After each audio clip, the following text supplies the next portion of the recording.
Hello and welcome to the latest installment of the microbiome movement here at Hanson Wade.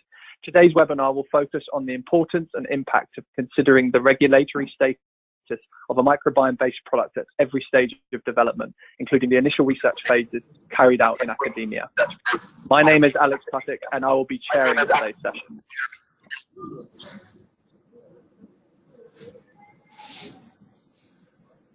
The microbiome movement team here are absolutely passionate about driving the translational microbiome industry forward, and we want to continue to develop valuable content for members of this community. In a rapidly growing area, it's essential for there to be an open dialogue around establishing best practice when translating microbiome research into safe, effective, and commercially viable products across a number of industry-specific verticals. As many of you will know, this webinar is part of the microbiome movement, a global series of senior-level events that we run throughout the year within different industry verticals. If regulation is something you'd like to hear more about firsthand and discuss amongst your peers, you may be interested to take a look at the events scheduled for the rest of this year. Furthermore, we'll be hosting more webinars throughout this year as part of the series and to act as prelude to our meetings. So if there are any other particular topics you'd like covered, please feel free to reach out to me at any time. I'd obviously love to hear from you. I'm delighted to say that we have a really exciting session planned, and it gives me great pleasure to introduce our speaker, Magali Cordaillat-Simmons, Scientific and Regulatory Affairs Director at the Pharma Biologics Research Institute located in France.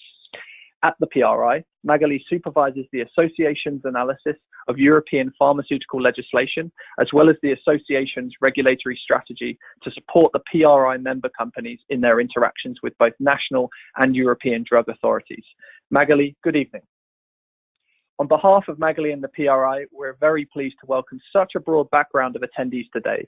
These include global pharmaceutical and biotech companies, leading academic institutions from around the world, and investors. Today's webinar will be around 30 minutes in duration. After Magali has presented, we'll have extended Q&A. Please submit all questions via the questions tab at the bottom of your webinar dashboard. We'll endeavour to get through as many questions as possible in the allotted time. All unaddressed questions will be passed on to the speaker. So if we do run out of time, Magali can follow up with answers directly. Now, without further ado, I'd like to kick off today's session and hand over to Magali. Thank you very much, Alex. And thank you for giving us the opportunity to present this topic. I'm going to therefore open my presentation now. Okay, let me just change the parameters, I think. Yeah, I think this is better now. So I would like to say hello to everybody. Good afternoon and good evening for the one in Europe, and maybe good morning for the one located in the US. So I will talk to you about this issue, which is how early we should think about the regulatory status and therefore strategy for microbiome projects. But I think this is also true for any projects in the life science area. So I will quickly go over the agenda of this webinar. So we will first see how different are the microbiome-based product from other biologics and what is the regulatory struggle for this type of product. We'll see how it is important to consider the regulatory aspects as early as the academic research in what this has an influence later on. We will see how early we should all think about the regulatory status of the future product and how important it is also for the industry as well as the academia to be on the same board for that. And finally, how this regulatory status will influence not only the product development but also the life of the product and future service providers. And finally, I will give you a short conclusion. So how different are these microbiome-based drug products from other biologicals? In order to answer this question, I want to give you the regulatory status. I want to provide you some information with the regulatory status of biologics in Europe. So biologics fall under the Directive 2001/83, which is the piece of legislation that defines a medicinal product and everything around the pharmaceutical legislation. The definition of the medicinal product in Europe is any substance or combination of substances presented as having properties for treating or preventing human disease. And also, there is a second part to this definition, which relates to their function, meaning acting through pharmacological, immunological, or metabolic mode of action. Within this definition of the medicinal product, there is more specificities given in the Annex 1 of this directive, which clearly defines 4 categories of biologicals: the vaccines, the cell therapy, the proteins coming from recombinant DNA, and the blood and plasma derived products. So now, what are the microbiotic medicinal products, as we call them? So first, there is this first big category, which are the live bioactive products. They are now defined at the European level by the European Pharmacopoeia as a category. This definition provided by the European Pharmacopoeia, this monograph will, by the way, be released in the next few months and become binding, are defined as medicinal products containing live microorganisms, bacteria or yeast, for human use. This definition excludes fecal microbial transplantation and products intended as gene therapy. Now, if we look at a larger, a broader vision of the products emerging from the understanding of the microbiome, we can consider a larger category, which we call at the PRI the microbiotic medicinal products, and that our member defined as any medicinal product containing living, dead, or fragment, or a combination of components of the microbiome, i.e. bacteria, yeast, phage, etc., which can prevent or treat human disease through a pharmacological, immunological, or metabolic mode of action. A few examples are, of course, the LBPs, which are part of the microbiotic medicinal products, which I will call MMPs from now on. But we can also include the phages, the inactivated cells, cell fragments, and of course the fecal microbial transplants. So what is the regulatory struggle for MMPs? So as I told you earlier, there is only 4 categories clearly defined in the Annex 1 of the Directive 2001. And of course, MMPs are not defined as a category as such in this text. Therefore, the registration is based on a case-by-case basis, and there is no standards available at the EU level. We end up in a situation where we have observed discrepancies in the evaluation and assessment of these different products according to the different reference member states. So for the American people attending this webinar, this is how we call the different national drug authorities. So there is a clear necessity to take advantage of the possible discussions with the authorities along the development process as often as we can, of course, when we work with this type of products. So how important is it for the academic research to start thinking about the regulatory status? Because, of course, it might look like it's a step very much far from what they are doing at the moment. This is why I want to discuss that aspect with you. So first of all, I think this is fundamental in the applicability of the research in the real world, and therefore, if we do research even early on, we still want to think about how this research will end up on the creation or invention of a new product, which will then reach market. We are in a system here where when we talk about microbiotic medicinal products, we are in the pharmaceutical framework and not the food framework, because as you may know, in Europe, what defines the regulatory status is the intended use. And as I told you earlier through the definition of the MMPs, we wish to prevent or treat disease, and we have an immunological, metabolic, and pharmacological action. Therefore, we are in the pharma framework. This has large consequences on the development as early as the academic stage. First of all, it has an influence on the study design. We have constraints in terms of proof of concept and mechanism of actions, and this requires adapted study designs. Very often at the PRI, we see studies that were run into the academic world and that are very good proof of concept. However, they are difficult to use in a drug marketing authorization dossier because they were not quite done right in terms of requirements and regulatory requirements. This is an issue because even if it's a good demonstration of, yes, this is how it works, or yes, it could be important for such or such, still we might have to redo those studies in the right way in order to have them inserted in the drug marketing authorization dossier. So this is, of course, an extra cost.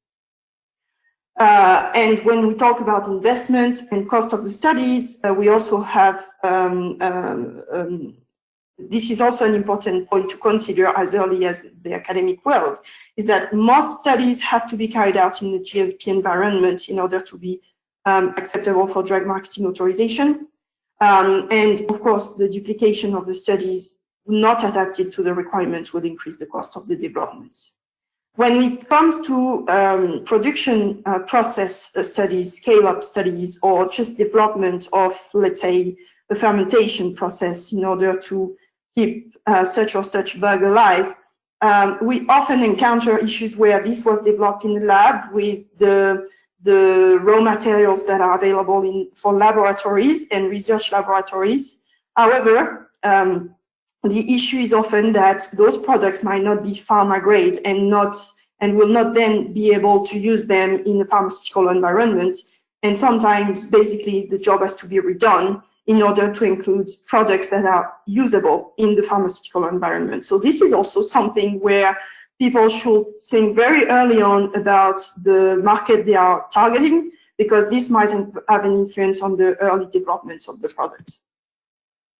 And finally, when you work in the academic world, of course, you are looking at developing partnerships. The industry is looking for products able to reach market, for sure, and therefore positioned under the right regulatory status. Investors are looking for products with high return on investments, and it's this where the regulatory status come into place. In the pharma world, we definitely have products which have a stable market for long term. However, we have a big gate, which is the drug marketing authorization. And of course, any other collaboration you want to run, if you are looking at reaching the drug market, will have to be in line with the pharma requirements. So if all partners should have a good understanding of the microbiome, of course, I think it's also important that very early on, all partners have a global appreciation of what will be the general constraints associated with the market they are looking to reach.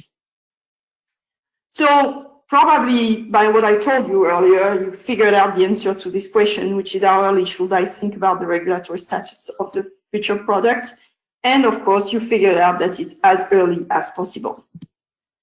Of course, this will help you because it's going to provide you the necessary guide for future developments. And each regulatory status comes with its own constraints, and it's important to be aware of these constraints as early as possible. And it will also help you directing the studies in the right direction with the right design. It's going to help you also for market identification. It allows the alignment between the market and its constraints. In this market, and it allows you to ask you this important question, which is, okay, in theory, this is the market I want to reach, but is this market valuable enough for the level of investment it represents? Are there different level of constraints according to the market I am targeting for the product? And I will say that this is a place where you might have differences between the different regions of the world. And today in the pharmaceutical industry, we really think about global markets. So this has to be something taken into account. How is this important for the industry as well as the academia? When partnering with the industry, it is important to understand the basics of the regulatory framework of the job, of the products you are developing. Of course, as I told you earlier, it's a necessary guide for future developments. It is important to adapt platforms and other services that you might have to use during the development to the pharma environment. For example, if you have a platform in an academic lab, it might be worth trying to develop this platform in the way that it will be compliant with the good laboratory practices. Because sometimes this is an issue we encounter when we try to put some studies within the drug marketing authorization dossier. And of course, it is also important to adapt the design of your studies to the requirements, and it goes as far as the standards you use, the assays you use, etc. When developing partnership, it is also important to adapt the study design to the industrial requirements, and here again, the regulatory status, the standards, the assays, and so forth are very important. And finally, when academic labs are starting spin-offs. This, of course, takes a higher importance, and regulatory status is a very key question, because it's going to define the level of investment needed, the time to market, and the market access, meaning do you have this big gate, which is the drug marketing authorization, or maybe not, if my product is not going on the market as a drug. This regulatory status also influences your product development and the service providers you're going to work with. It has influence as early as the research and development steps. All aspects of the development are regulated in pharma world, from the proof of concept to clinical studies, and understanding the intended use, which is the origin of the regulatory status your product is going to have, allows to take these requirements into account very early on. When it comes to service providers, all service providers must be compliant with the regulatory status. It goes from the CMO, which was the GMPC, if the product is a drug. Same way, if the product is a drug, all your materials have to be have to obtain the right certification or be pharma grade, and so forth and so on. So this is very important when you do your development and when you make collaboration with service providers. It is also important to understand and speak the same language, and we often see that in terms of quality aspects or things like that, it's not always the same language spoken by the biotechs and the service providers. Then you also need to be concerned or aware of the difference between the different parts of the world. It must have an influence on the decision made during research and development. And you need to take into account that it's not only the text and the guidelines and the regulatory framework, which might be slightly different, but you also need to take into account some aspects like ethics or cultural aspects, which might also create additional regulatory constraints in the different countries where you're looking at marketing your products.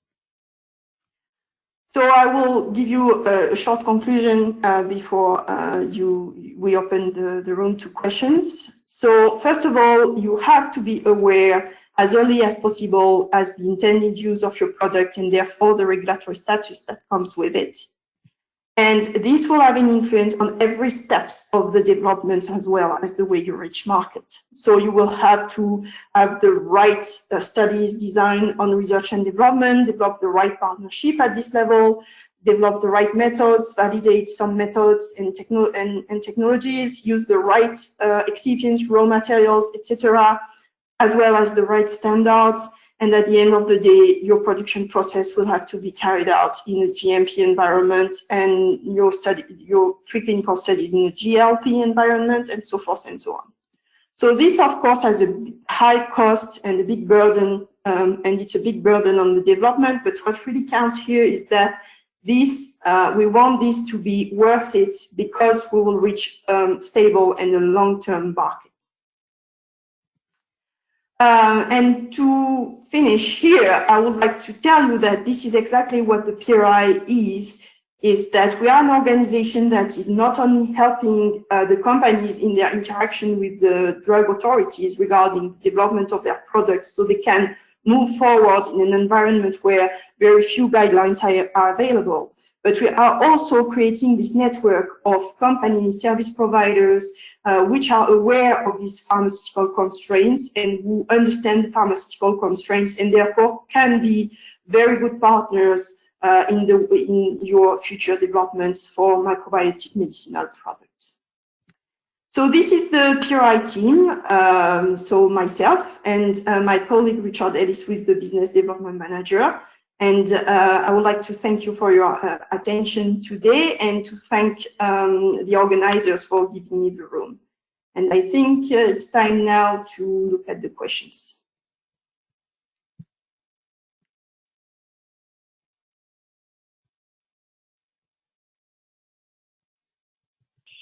Perfect. Thank you so much, Magali, for that presentation. Certainly, it was awesome. So over the course of the session, we've received quite a few questions from the panelists. So I thought actually I might kick things off to talk about specifically the EU regulation. And so, you know, a lot of people are kind of confused about what the regulation is. And it sounds like the PRI have obviously a very robust knowledge of the EU regulatory space. So out of curiosity, how has the PRI as an organization developed this level of knowledge? Considering, I guess, in Europe, there is no registered live biotherapeutic product. So let's kick things off with that. So I will say yes and no, Alex.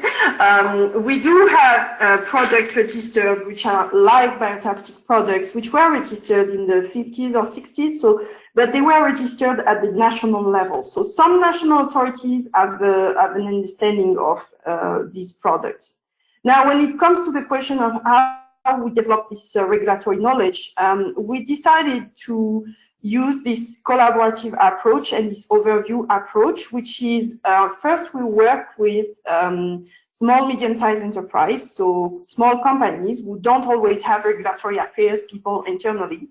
We work with them, we support them in their interaction with the regulatory authorities, and we try to do it mainly at the EMA level because we have observed discrepancies between national authorities, and at least at the EMA level, we have few authorities assessing the dossier, so they can they have to agree on the answer they give. So at least we have an answer coming from few authorities.